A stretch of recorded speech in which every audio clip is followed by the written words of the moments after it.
हामी चाहिँ अहिले धुन्चे छौँ, यहाँसम्म आइपुग्यो। अब यहाँबाट लुतै हिँड्नुपर्छ। अब के गर्ने, अब हाम्रो सर यहाँ ब्याग मिलाउँदै हुनुहुन्छ। साथी सरको टोली पनि छ 6-7 जना। ल साथीहरू, अहिले हामी धुन्चे आइपुगेका छौँ। धुन्चे बजारबाट चाहिँ 500-600 मिटर हिँडिसकेका छौँ।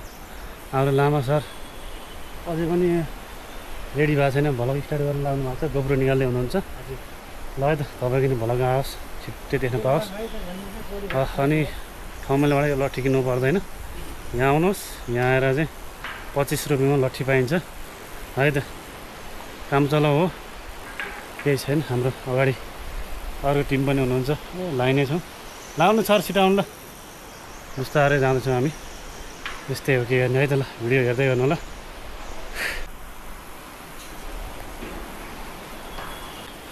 हाम्रो निशान्त सर चाहिँ अगाडि अगाडि हिँड्दै हुनुहुन्छ। म चाहिँ यहाँ क्यामेरा सम्बन्ध लागेको छ। सरले चाहिँ अब काम त गर्नु पऱ्यो होइन। ल साथीहरू, हाम्रो यात्रा सुरु भइसकेको छ। हामीलाई सबले छोडेर गइसक्यो।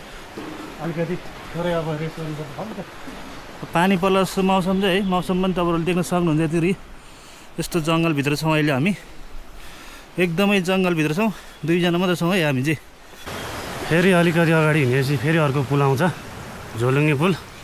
यो पनि तर्नुपर्छ। झोलुङ्गे पुल तर्दैछु साथीहरू। यहाँ धेरै भएको थियो झोलुङ्गे पुल नतरेको। यहाँ नहिँडै धेरै भएको थियो, आज हिँड्ने भयो।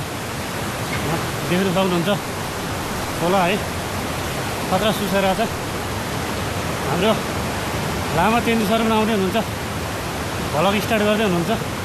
उहाँको च्यानलको नाम रहेको छ तेन्जी लामा। गएर सब्सक्राइब गरिदिनु होला, भिडियो पनि हेरिदिनु होला है त। ल हाम्रो यात्रा भर्खर सुरु भइरहेछ। ल हाम्रो अझै 2-3 दिनको यात्रा हुनेछ। भिडियो अन्तिमसम्म हेर्नु होला। वेलकम छ मेरो भ्लगमा। हजुर हजुर वेलकम छ। तपाईँलाई पनि मेरोमा वेलकम छ। गोप्रो भिएस इन्स्टा 360 क्यामेराको भ्लग भइरहेको छ। मेरो केही कुराहरू तपाईँले हजुर सोध्नुपर्ने थियो। के सोध्नुपर्ने? गोसाइकुण्ड जान लाग्नु भएको तपाईँ? हजुर गाह्रो भइरहेछ। हामी आराम गर्दैछौँ। सर के छ अवस्था?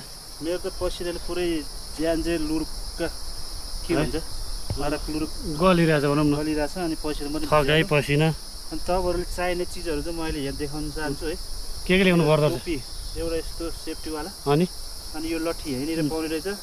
त्यो काठमाडौँ 25 रुपियाँ पाउँछ। काठमाडौँबाट नल्याइन्छ त्यो 1800। सर यार म बोलिरहेको छु, सरले ल सर बोल्नुहोस् त। बोलिसि हजुर। यो लट्ठी चाहिँ तपाईँहरूले काठमाडौँमा ठाउँतिर गएर किन्नुभन्दा यहीँ 25 रुपियाँमा पाउँदो रहेछ। मेन इम्पोर्टेन्ट कुरो चाहिँ तपाईँहरूले भन्नु लाग्यो मैले खासमा होइन। हजुर अब यो टोपी त भाइले ल्याउनै पऱ्यो तपाईँहरूले। चस्मा होइन, ब्याग स्याग, अब ऱ्याङ्गोट, खानेकुराहरू, पानीहरू सबै बोकेर। डाइटहरू पनि चाहियो है? हजुर डाइटहरू पनि चाहियो नि त होइन? पानी डाइट खानेकुरा चाहिएन? डाइट खानेकुरा त्यो त चाहिहाल्यो। त्यही भन्न चाहन्छु म चाहिँ। अहिले हामी देउराली भन्ने ठाउँ छेउतिर आइपुगेका छौँ। लामा सर लाउनु छिटाउनु तपाईँ यार। के हो तपाईँ हिँडै भयो नि? के करार त्यस्तो? के करार थियो? देखाउनु त्यो बोट। म यो बोट देखाउँदैछु साथीहरूलाई। स्वच्छ वातावरण। यसो भिडियो पज गरेर हेर्नु होला। ल है त, भिडियो पज गरेर हेर्नु होला। यात्रा जारी छ। धुन्चेबाट 3 घन्टा भयो हामी हिँडेको।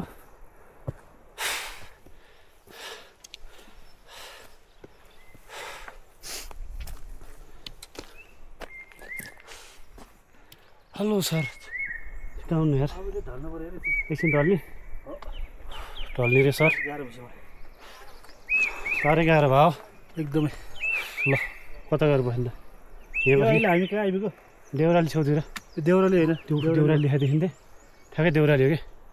देउराली होटेल हो। ठाउँ चाहिँ जता रहेछ फेरि। देउराली भन्ने ठाउँमा आइपुग्यो ठ्याक्कै।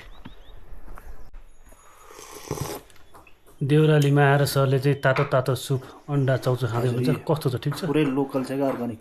ठिक छ नि होइन? एकदम। ल गुड होइन त? ल मेरो भाग्यता छ। अब यो तातो चाउचाउ खाएर हामी घर लाग्छौँ फेरि। अहिलेको लागि यहीँसम्म है त साथीहरू। ल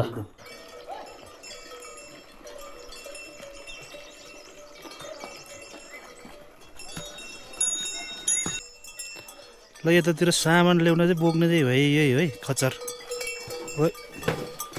नजिक नजिक आउँछ यार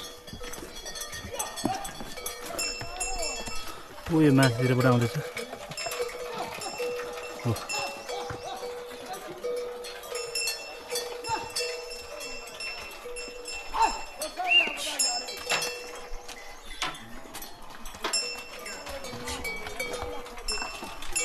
इन्सुरेन्स हुन्छ इन्सुरेन्स त्यो चाहिँ किन करा हो